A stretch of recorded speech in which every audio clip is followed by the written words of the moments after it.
তাদের সাথে আবার নতুন কয়েকটি লেজও গজিয়েছে, সুন্দর ছোট ছোট লেজও গজিয়েছে।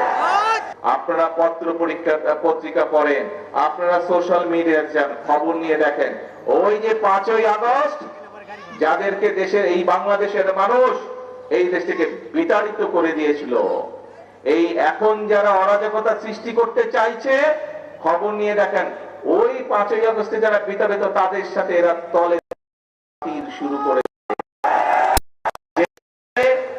96 সালে ছিল, যেইভাবে 86 সালে করেছিল, তাদের সাথে আবার নতুন কয়েকটি লেজও গজিয়েছে, সুন্দর ছোট ছোট লেজও গজিয়েছে।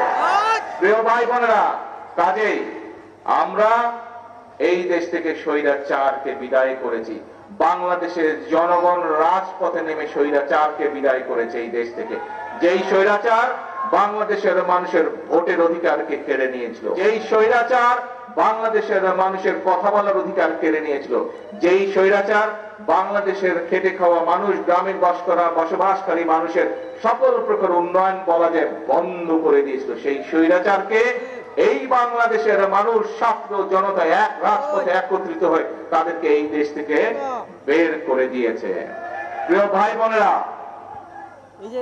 এখন বাংলাদেশের মানুষ দেশ গঠন করতে চায়, বাংলাদেশের মানুষ তার ভাগ্যের পরিবর্তন করতে চায়। ভাগ্যের পরিবর্তন যদি করতে হয়, আমাদের 20 কোটি মানুষের 40 কোটি হাতকে সক্রিয় করে তুলতে হবে।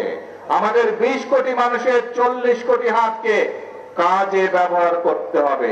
আমাদের 20 কোটি মানুষের 40 কোটি হাতে কোদাল নিতে হবে, শ্রমিকের হাত তৈরি করতে হবে, দক্ষ শ্রমিকের হাত তৈরি করতে হবে। আমাদের 20 কোটি মানুষের 40 কোটি হাত দিয়ে নতুন ব্রিজ, কালভার্ট, স্কুল, কলেজ, হাসপাতাল তৈরি করতে হবে।